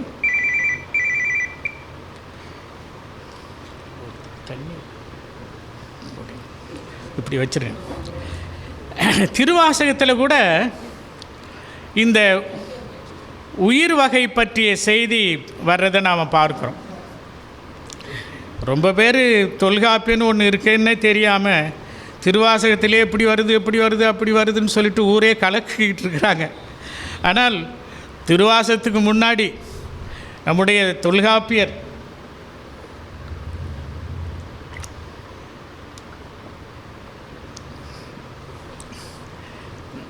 திருவாசகத்தில் வர்றதை எல்லாம் பெருமையாக சொல்கிறாங்க. திருவாசகம் சிவபுராணத்தில் நீங்கள் பார்த்தீங்கன்னா புல்லாகி, பூடாய், மரமாகி, பல்விருகமாகி, பறவையாய், பாம்பாய், இப்படியெல்லாம் கல்லாய் அப்படிலாம் வரும். ஆனால் அப்படி சொல்லுவது ஒரு பெரிய ஒரு சிறந்த ஒரு முறையாக வரிசை அமைப்பு சரியாக அமையலை. அது பரிணாம வளர்ச்சி அடிப்படையில் முறையாக சொல்லப்பட்டதாக நம்மால் ஏற்றுக்கொள்ள முடியவில்லை. என்றாலும் கூட அவர் மாணிக்க வாசகர் அதை பற்றி தன்னுடைய பாடலில் பாடியிருக்கிறார் என்பதை நாம் ஒரு பெருமையாக நினைக்கலாம். இதற்கெல்லாம் வழிகாட்டியாக தொல்காப்பியர் தான் இருந்திருக்க வேண்டும். இந்த முறை வைப்பு என்பது ஒழுங்காக இல்லை என்று நாம் பார்க்கிறோம். அதற்கடுத்து ஆண்பார் பெயர்கள் தொடர்ந்து இப்போ முன்னாடி விட்டார் பாருங்கள், திடீர்னு சொல்லிக்கிட்டே வந்தார். அந்த மரம் புல்லுன்னு வந்தார். வந்த உடனே ஓரறி உயிர்னு சொன்னார். ஓரறி உயிர்னு சொன்ன உடனே அந்த உயிர் வகை ஞாபகத்துக்கு நினைவுக்கு வந்தது. நினைவுக்கு வந்த உடனே ஓரறி உயிர், ஈரறி உயிர்னு அப்படியே சொல்லிக்கிட்டே வந்தார். சொல்லிக்கிட்டே வந்துட்டு அதை அப்படியே நிறுத்திட்டு எங்கே விட்டாரோ அங்கேருந்து இப்போ தொடங்குறார். ஆண்பார் பெயர்கள் தொடர்ந்து ஒரு 35வது நூற்பாவில் தொடங்கி சொல்லுகிறார். பெண்பார் மரபு பெயர்கள் சொல்லுகிறார். அதற்கடுத்து மருவி இடம்பெற்றுள்ள மரபு பெயர்கள் என்று சிலவற்றை நான் குறிப்பிடுகிறார். அதை அவர் சொல்லுகிற முறையிலேயே நாம் பார்த்தோம்னா கூட நல்லாயிருக்கும். மருவி இடம்பெற்ற மரபு பெயர்கள். இப்போ மரபு பெயர்கள் இவ்வளவு இன்றியமையாதது, அதை நாம் பின்பற்ற வேண்டும் என்று சொன்னாலும் கூட தொல்காப்பியர் இந்த மரபு பெயர்களெல்லாம் காலப்போக்கில் மாறி வழங்குகின்றன என்றாலும் கூட அவற்றை நாம் விளக்கக்கூடாது. நம்ம புலவர்களை விட ரொம்ப பெருந்தன்மை உடையவராக தொல்காப்பியர் இருந்திருக்கிறார். நம்ம புலவர்கள்னால் விடமாட்டாங்க, இதெல்லாம் தப்பு பிழை அப்படின்னு அடித்து நம்மளை ஒரு வழியாக ஆக்கிடுவாங்க. தொல்காப்பியர் ரொம்ப பெருந்தன்மை. ஏதோ தப்பாக வழக்கில் வந்து போய் தொலைகிறான், அதை நீ விட்டுடுப்பா அப்படின்னு சொல்கிறார் பாருங்கள். அதுதான் பாருங்கள், அது என்னன்னு சொன்னால், ஆண் குரங்கினை கடுவன் என்று கூறுதலும் மருவி இடம்பெற்ற மரபு பெயர்கள் என்கின்ற தலைப்பில் வருது. அதனுடைய உரையை நான் படிக்கிறேன். ஆண் குரங்கினை கடுவன் என்று கூறுதலும் மரப்பொந்துனில் வாழும் கூகையை கோட்டான் என்று கூறுதலும் சிவந்த வாயினை உடைய கிளியை தத்தை என்று கூறுதலும் வெவ்விய வாயினை உடைய வெறுகு காட்டுப்பூனை வெறுகினை பூசை என்று சொல்வதும், பூசை ராமாயணத்தில் நிறைய வருது. பூசை ஆசை பற்றி அறையில் உற்றேன் மற்றி காசில் கொற்றத்து ராமன் கதை பூசை முற்றி நக்குபு புக்கென அப்படின்னு வரும்.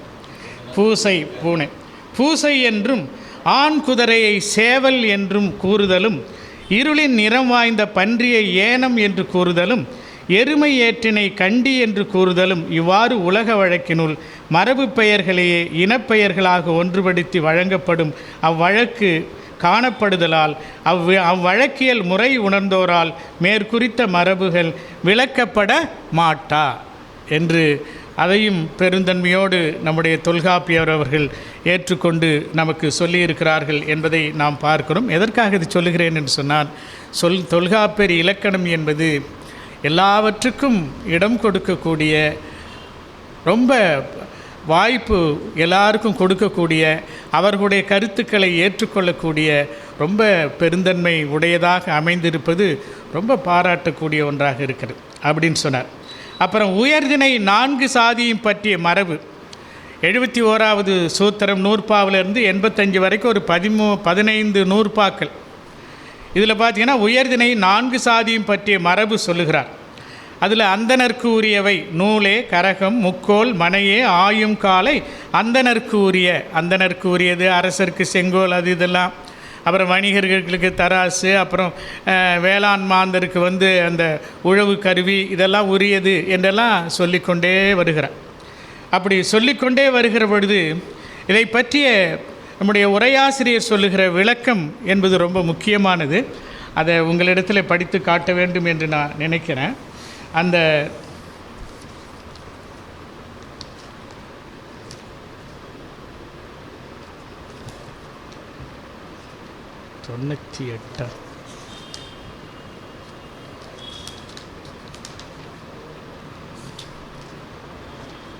என்ன அப்படின்னு பார்த்தீங்கன்னு சொன்னால், ஏன்னா அது ரொம்ப முக்கியமானது. இந்த நூற்பாக்கள் எல்லாம் ஒரு பெரிய சூழ்ச்சி. இந்த நூற்பாக்களை தொல்காப்பியர் எழுதவில்லை என்பதை மிக தெளிவாக உரையாசிரியர்களும் மற்றவர்களும், உரையாசிரியர்கள் பின்னாடி வந்தவர்களும், குறிப்பாக நம்முடைய அறிஞர் வெள்ளைவாரணனார் அவர்கள் குறிப்பிடுகிறார். 71 முதல் 85 வரையுள்ள இச்சூத்திரங்கள் 4 வகை வருண பாகுபாடு தமிழ்நாட்டில் வேரூன்றத் தொடங்கிய பிற்காலத்திலே இம்மரபியலில் இடைச்செருகளாக நுழைக்க பெற்றிருத்தல் வேண்டும் என கருத வேண்டியுள்ளது. இதுதான் இளங்கோவன் கூட குறிப்பிட்டார். இந்த இடத்த குறிப்பிட்டாரா இல்லை 19 சொல்லிட்டு போயிட்டார், நான் மாட்டிக்கிட்டு இருக்கேனான்னு தெரியல. வேண்டி இடைச்செருகளாக நுழைக்கப்பட்டிருக்க வேண்டும் என கருத வேண்டியுள்ளது. பிற்றை நாளில் தமிழரோடு தொடர்பில்லாத களப்பிரர் முதலிய அயல் மன்னரது ஆட்சியுட்பட்டு தமிழ்நாடு அல்லலுற்ற காலத்தில் தமிழ் மக்களது உரிமை உணர்வினை சிதைக்கும் நோக்கத்துடன் இத்தகைய அடிமை கருத்துக்கள் தமிழ் நூல்களிலும் ஆங்காங்கே இடம்பெறலாயின. அவ்வகையிலேயே தொல்காப்பிய மரபியலிலும் இவ்வருண பாகுபாடு இடைச்செருகளாக நுழைக்கப்பட்டிருக்க வேண்டும் அப்படின்னு சொல்கிறேன். அப்போ தொல்காப்பியத்திலே இந்த வேலை நடந்திருக்கு.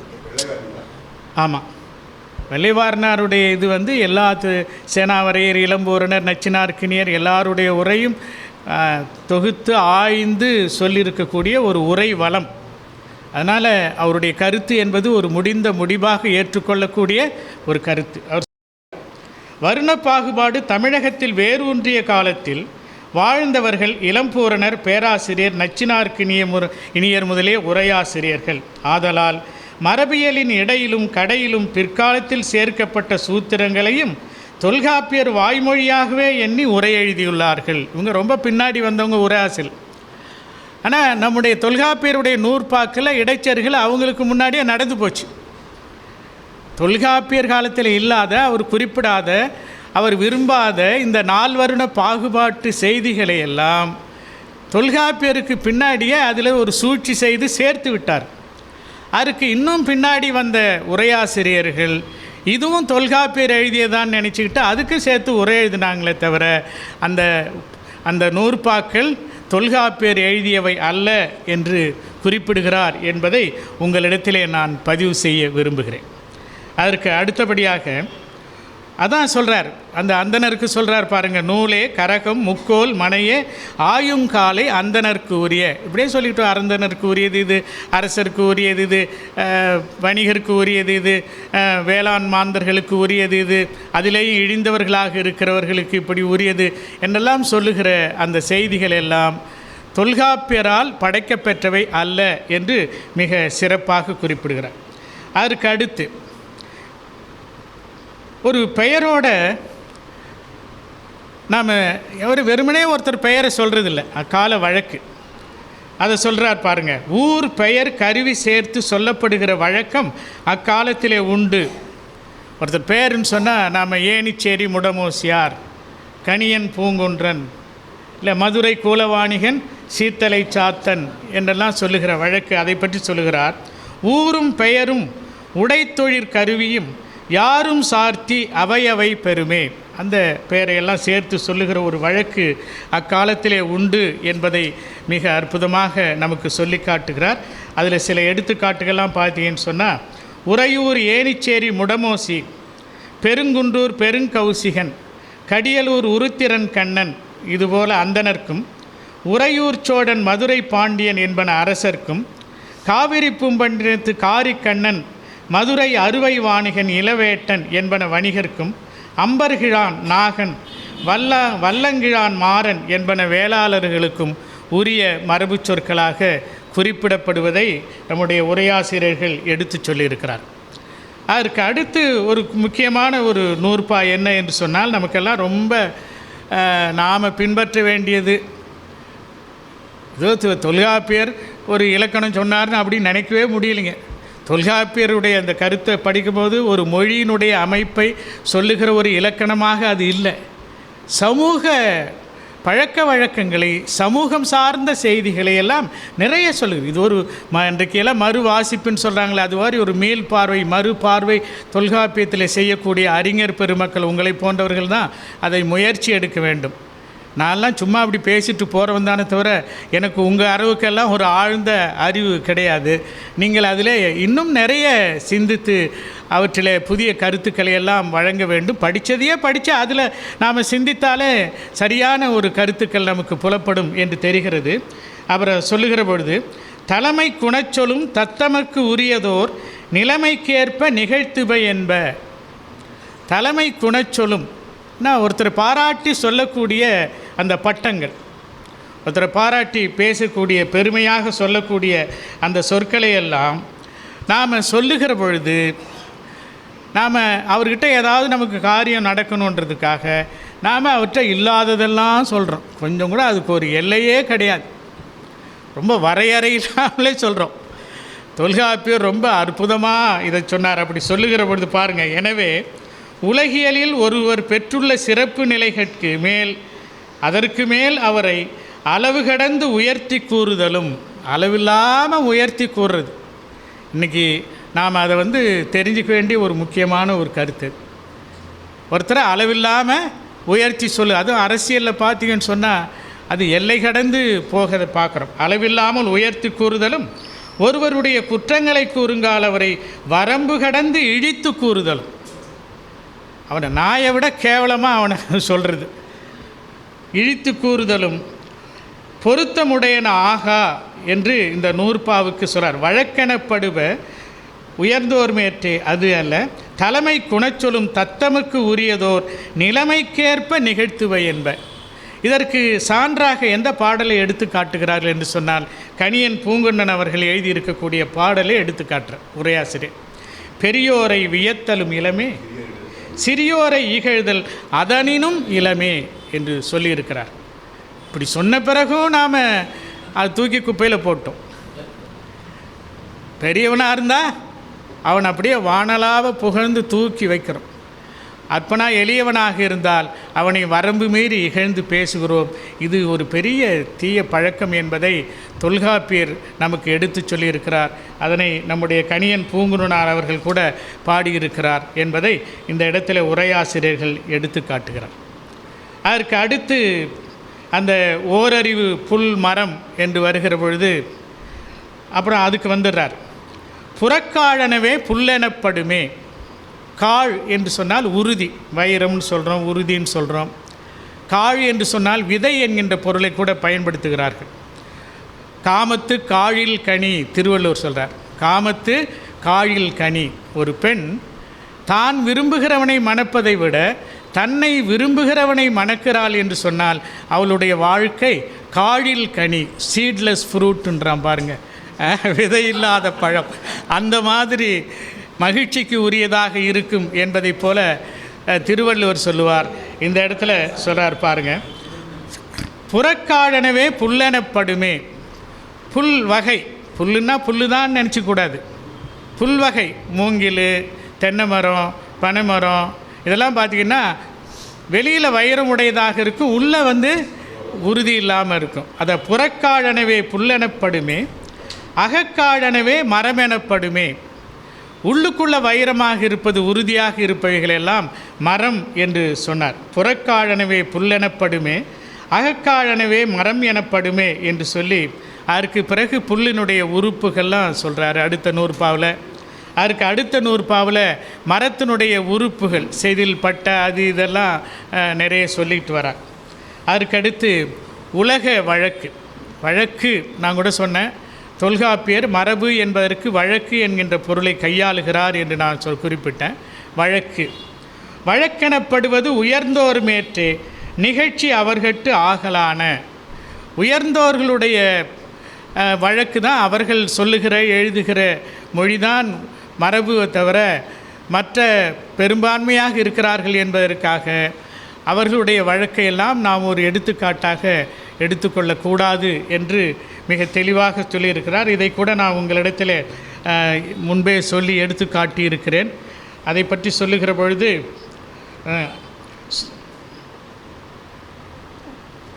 அதை நன்னூலாரும் அதுதான் சொன்னார். வழக்கு என்று வருகிற பொழுது உயர்ந்தோர் என்ன சொல்கிறாங்களோ அதை தான் எடுத்துக்கணும். எப்பொருள் எச்சொலின் எவ்வாறு உயர்ந்தோர் செப்பினர் அப்படி செப்புதல் மரபு, அதான் வழக்கு அப்படின்னு சொன்னார். அப்படி பார்க்கிற பொழுது அதற்கு அடுத்து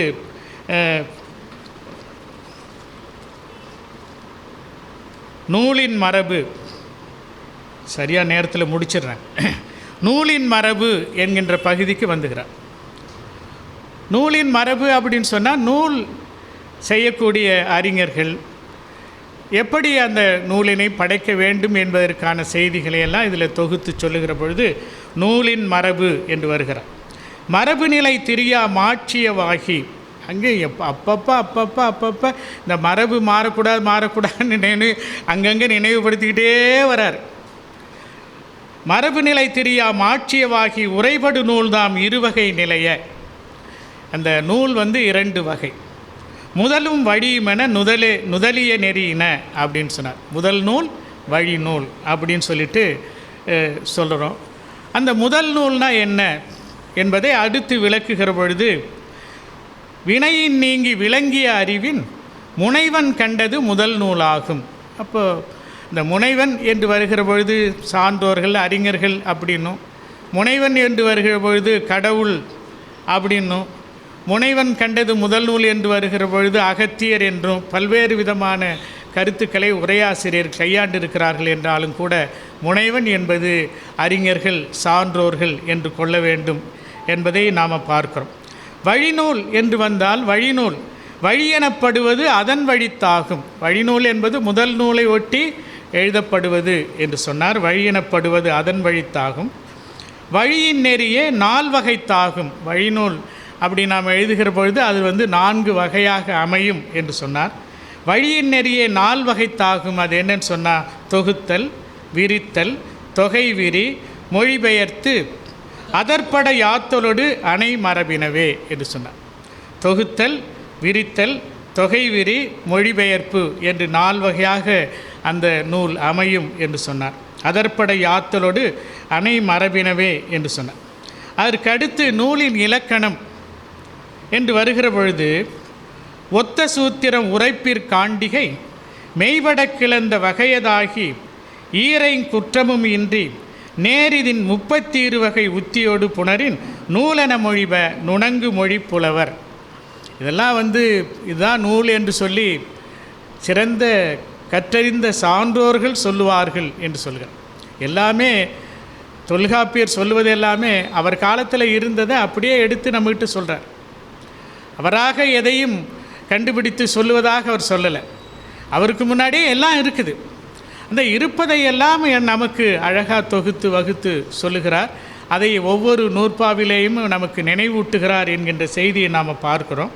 ஒத்த சூத்திரம் உரைப்பிற்காண்டிகை, சூத்திரம் அப்புறம் காண்டிகை. காண்டிகை என்பது அதற்கு அப்படியே நேரடியாக பொழிப்புரை மாதிரி எழுதுனா அது காண்டிகை உரை. அதை விளக்கமாக எழுதுனா அதை விரிவுரை அல்லது விருத்தி உரை என்றெல்லாம் கூட சொல்லுவார்கள். மெய்பட கிளந்த வகையதாகி ஈரைங்குற்றமும் இன்றி 10 குற்றங்கள் இல்லாமல் நேரிதின் 32 வகை உத்தியோடு. உத்தி அப்படின்னா என்ன? உத்தி என்பது எடுத்துக்கொண்ட பொருளை உணர்த்தும் முறை, அதுக்கு தான் உத்தின்னு பேர். உத்தி அப்படின்னு சொன்னால் ஒரு பொருளை நாம் எதை சொல்லுவதற்காக எடுத்துக்கொண்டோமோ அந்த பொருளை விளக்குகிற எடுத்து சொல்லுகிற அந்த முறை இருக்கிறதே, அதுக்கு தான் உத்தின்னு பேர். அந்த தந்திர உத்தி அப்படின்னு கூட சொல்லுவாங்க. தந்திரம்னா ஒன்றும் இல்லை, நூல்னு அர்த்தம், வேறு ஒன்றும் இல்லை. தந்திரம் என்று சொன்னால் நூல், உத்தி என்றால் எடுத்துக்கொண்ட பொருளை விளக்குகிற முறை என்று ஆசிரியர் சொல்லுவார்.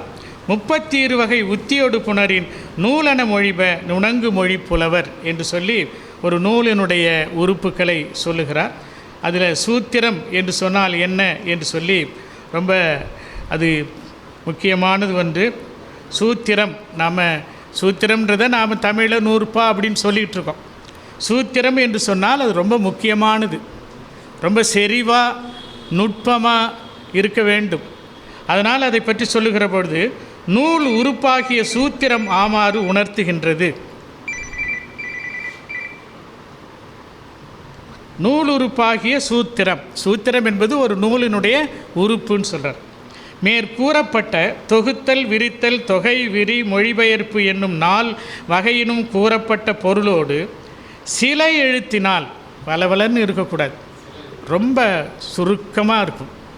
அதான் சிலை எழுத்தினால் இயன்ற யாப்பினதாய், அதற்கு தகுந்த யாப்பில் அது அமையணும், செய்யுள்ள யாப்பினதாய் அதன் பொருளை விரித்துரைக்கும் காலத்து அவ்வுரையில் பொருளெல்லாம் தன்னகத்து அடக்கி, அந்த எல்லா பொருளையும் அதுக்குள்ளே அடக்கி இருக்கணும், போட்டு கிடிக்கிறதுன்னு சொல்கிறேன் பாருங்கள், அந்த மாதிரி தன்னகத்தடக்கி நுண்ணிய பொருண்மையுடன் பொருந்திய விளக்கமுடையதாகி யாவராலும் அசைக்க ஒண்ணாத துணையோடு தான், யாவராலும் மறுக்க ஒண்ணாத அப்படின்னு எழுதுகிறார்.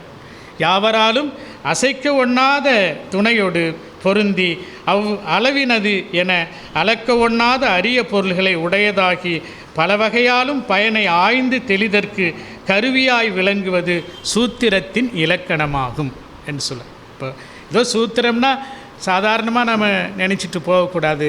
சூத்திரம் என்பது இந்த அளவுக்கு திட்பமும் நுட்பமும் செறிவும் உடையதாக அமைய வேண்டும் என்று சொல்லி ஆசிரியர் மிக அற்புதமாக நமக்கு எடுத்து காட்டுகிறார்.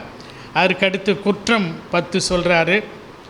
அதற்கடுத்து உத்திகள் 32 உத்திகள் சொன்னார். உத்திகள் என்று சொன்னாலே எடுத்துக்கொண்ட பொருளை உணர்த்தும் முறை என்று சொன்னார். இதில் இவ்வளவும் சொல்லிட்டு கடைசியில் உரையாசிரியர் என்ன சொல்கிறார்னா, நம்முடைய ஐயா வெள்ளைவாரணனார் அவர்கள், வெள்ளைவாரணனார் பெரிய அறிஞர், அவர்கிட்ட நான் படித்தேன். அது ஒன்று தான் பத்துனாவும் கூட படித்தான்.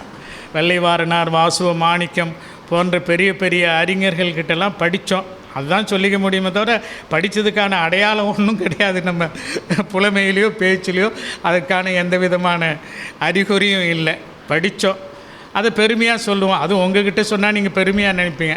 கல்லூரியில் போய் மாணவங்கிட்ட சொன்னால் அது போலாம் வெள்ளைவாரணனார், அவர் வாசுவ மாணிக்கனார், இன்னும் எத்தனையோ பேர், இப்படியெல்லாம் இவங்ககிட்டலாம் நம்ம படித்தோமா, பெரிய பெரிய ஆசிரியர்கிட்ட, ஆஹா பரவாயில்ல சார், எங்களுக்கு தான் அப்படியெல்லாம் கொடுத்து வைக்கல அப்படின்னு உங்ககிட்ட மாட்டிக்கிட்டு முழிக்கிறோம் அப்படின்ற மாதிரி. அந்த மாதிரி கடைசியில் சொல்கிறார், செய்யுளியலில் 159லேருந்து 165 வரை இருக்கிற 6 நூற்பாக்கள் நூலின் இலக்கணங்களை விரித்துள்ளார். அவ்விலக்கணத்தையே இங்கு மரபியலிலும் கூறியுள்ளார். பொருந்துமா என்பதை தொல்காப்பியர் காலத்துக்கு பின்னர் இயற்றப்பட்ட யாதல் வேண்டும் என்று கூட கருத இடம் இருக்கிறது. அறிஞர்கள் இதனை சிந்தித்து பார்க்க வேண்டும் என்று சொல்லி அந்த மரபியலை முடிக்கிறார். இப்போ மரபியல் என்று உங்களிடத்தில் நான் பேசுவதற்காக எடுத்துக்கொண்ட இந்த தலைப்பை ஒட்டி நான் எதனை உங்களிடத்தில் சொல்லியிருக்கிறேன் என்று சொன்னால், தொல்காப்பியம் முழுமைக்கும் மரபு ஆளுமை செலுத்துகிறது என்பதை 3 அதிகாரத்திலும் அது எவ்வாறு கையாளப்பட்டிருக்கிறது என்பதை உங்களிடத்தில் எடுத்து சொல்லியிருக்கிறேன். அப்புறம் மரபு என்ற சொல்லுக்கு தொல்காப்பியர் எந்த பொருளை எடுத்து கையாண்டிருக்கிறார் என்பதை இயன்ற அளவுக்கு உங்களிடத்தில் எடுத்து சொல்லியிருக்கிறேன். இந்த மரபை நாம் காப்பாற்ற வேண்டியதனுடைய இன்றியமையாமை எது என்பதை தொல்காப்பியர் பல்வேறு நூற்பாக்களிலே விளக்கியிருக்கிறார் என்பதை உங்கள் முன்னே நான் பகிர்ந்து கொண்டிருக்கிறேன். மரபியலில் கூறப்பட்ட செய்திகள் என்று வருகிற பொழுது இளமை பெயர்கள் சொன்னார், உயிர்வனுடைய வகைப்பாட்டினை சொன்னார், 4 சாதிகளுடைய பெயர்களையெல்லாம் சொல்லி இவைகளெல்லாம் இடையிலே செருகு பெற்றவை என்கின்ற கருத்தையும் உங்களிடத்திலே நான் பகிர்ந்து கொண்டிருக்கிறேன். அதற்கு அடுத்து மருவி இடம்பெற்றுள்ள மரபு பெயர்களை பற்றி சொல்லி, அதற்கு அடுத்து நூலை பற்றி, நூலினுடைய மரபு இன்னவை என்று தொல்காப்பியர் எவற்றை பகுத்து சொல்லியிருக்கிறார் என்பதை வெற்றியெல்லாம் உங்களிடத்திலே நான் கூறியிருக்கிறேன். இது எந்த அளவுக்கு நான் உங்களிடத்திலே சொல்லியிருக்கிறேன் என்று எனக்கு சரியாக விளங்கவில்லை. உங்களிடத்தில் சொல்லுவதற்காக நான் கொஞ்சம் முயற்சி செய்திருக்கிறேன். இந்த முயற்சியில் வென்றிருக்கிறேனா என்பது உங்களுக்கு தான் தெரியும். இப்படி ஒரு நல்ல வாய்ப்பு எனக்கு ஏற்படுத்தி கொடுத்தமைக்காக நெஞ்சார்ந்த நன்றியை பகிர்ந்து கொண்டு இத்துடன் நிறைவு செய்கிறேன். அனைவருக்கும் நன்றி, வணக்கம்.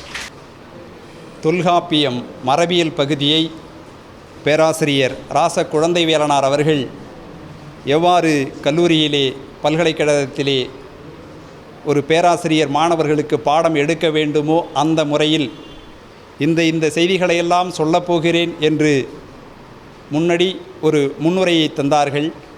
அதன் பிறகு தான் சொல்லியவாறே நிரல்பட கருத்துக்களை தொகுத்து வழங்கினார்கள். மீண்டும் தான் சொன்ன செய்திகளை நினைவுபடுத்தினார்கள். எனவே எங்களுக்கெல்லாம் எடுத்துக்காட்டாக அமைந்த ஒரு வகுப்பறையாக நான் இந்த அரங்கத்தை பார்க்கின்றேன்.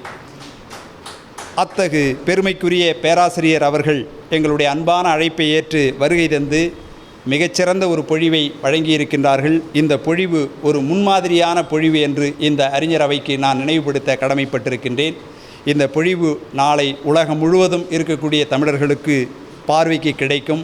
அதுபோல் நம்முடைய காலத்துக்கு பிறகும் இந்த பதிவானது நிலைத்திருக்கும் என்பதுதான் இந்த நிகழ்வினுடைய நோக்கமாக இருக்கிறது என்று சொல்லி எங்களுடைய அன்பான அழைப்பை ஏற்று வருகை தந்து உரையாற்றிய பேராசிரியர் ராச குழந்தைவேலனார் அவர்களை புதுவையினுடைய மூத்த தமிழறிஞர், தமிழ்மாமணி புலவர் சீனு ராமச்சந்திரனார் அவர்கள் இப்பொழுது சிறப்பு செய்வார்கள்.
பள்ளிக்குள் பணி செய்கின்றவர்களும் பள்ளிக்காக பணி செய்கின்றவர்களும் புனிதர்கள் என்கிற பெருமிதத்தோடு உங்கள் அனைவரையும் நான் வணங்கி மகிழ்கின்றேன். உலக தொல்காப்பியம் மன்றம் சார்பில் தொல்காப்பியம் தொடர்பாக 6வது சிறப்பு சொற்பொழிவு இங்கு மிகச்சிறப்பாக நடைபெற்றிருக்கிறது. இந்த நிகழ்ச்சிக்கு அனைவரையும் வரவேற்ற முனைவர் பத்மநாதன் ஐயா அவர்களையும், மிகச்சிறந்த அறிமுக உரை நிகழ்த்திய முனைவர் மு. இளங்கோவன் அவர்களுக்கும், தலைமை தாங்குவதாக இருந்த பாட்டரசர் கி பாரதிதாசன் அவர்கள் வராத சூழலில் உடுக்கை இருந்தவன் கை போல நமக்கு மிகச்சிறப்பாக தலைமை தாங்கி மிகச்சிறந்த உரையை கொடுத்த நம்முடைய தமிழறிஞர் முனைவர் ராசு திருமாவளவன் அவர்களுக்கும் மிகச்சிறப்பாக இங்கே தொல்காப்பியம் மரபியல் தொடர்பாக இங்கே மிகச்சிறந்த உரையை கொடுத்திருக்கிறார். நாங்களெல்லாம் வெள்ளைவாளனார் அவர்களை நாங்கள் பார்த்ததில்லை, கேள்விப்பட்டிருக்கிறோம். நாங்கள் இன்று நாங்கள் பார்த்துருக்கிறோம். இவர் மூலமாக அவர் சொல்கிறார்ல போல் எங்களை எதுவாக பார்க்குறாங்க, இந்த சமூக மாணவர்கள் பார்க்குறாங்கன்னு சொல்லிட்டு. ஆனால் நாங்கள் கண்டிப்பாக நாங்கள் உங்களையெல்லாம் மிகப்பெரிய இடத்துல தான் வைத்து பார்க்கிறோம். இந்த முன்னோடியாகத்தான் உங்களெல்லாம் கருதுகிறோம். அதுக்கு சிறப்போடு தான் உங்களுடைய உரையெல்லாம் இருக்கிறது. உங்களுடைய அண்ணன் இளங்கோவன் அவர்கள் சொன்னது போல் வகுப்பறை எப்படி இருக்கும், ஒரு எடுத்துக்காட்டாக தான் இருக்கும். ஆனால் வகுப்பறை தொல்காப்பியம் வகுப்பு எடுக்கிற போது தொல்லை வகுப்பாகத்தான் இருக்கும். தொல்காப்பியம் வகுப்பாக பல ஆசிரியர்கள் எடுப்பதில்லை. ஆனாலும் கூட ஒரு மிகச்சிறந்த வகுப்பறை மாதிரி தான் இருந்தது. தொடக்கத்தில் எவ்வாறு தொடங்குவது, எவ்வாறு செய்திகள் சொல்வது, தொகுத்து சொல்வது. நான் பிஎட் கல்லூரி முதல்வராக இருக்கிறேன். அந்த பிஎட் கல்லூரியில் இப்படி தான் நாங்கள் பாடம் நடத்த ஆரம்பிப்போம். அப்படி தான் ஆரம்பிக்கணும். ஆனால் அந்த முறை என்பது ஒரு ஐயா அவர்கள் பிஎட் படிக்கலை, ஆனால் கூட ஒரு கல்வியில் படித்த ஒரு நபராக எப்படி ஒரு சிறந்த வகுப்பறை கையாள்வார்களோ அத்தகைய முறையோடு தான் கையாண்டு மிக சிறந்த ஒரு சொற்பொழிவை நிகழ்த்தியிருக்கிறார். அவர்களுக்கு மீண்டும் ஒரு முறை நம்முடைய மன்றத்தின் சார்பில் நெஞ்சார்ந்த நன்றியையும் வாழ்த்துக்களையும் நாம் தெரிவித்துக் கொள்கின்றோம். மீண்டும் ஒரு முறை இந்த நிகழ்ச்சிக்கு தொடர்ந்து பல்வேறு அறிஞர்கள் தொடர்ந்து வந்து ஆர்வம் தரீங்க, உறுதுணையாக இருக்கிறீங்க, ஆலோசனை கொடுக்குறீங்க. அவர்களுக்கும் இந்த நிகழ்ச்சியில் கலந்திருக்கிற அனைத்து பேராசிரியர்களுக்கும் தமிழறிஞர்களுக்கும் நம்முடைய பகுதி சான்றோர் அனைவர்களுக்கும் மீண்டும் ஒரு முறை நன்றியும் வணக்கத்தையும் தெரிவித்துக் கொள்கின்றேன். நன்றி, வணக்கம்.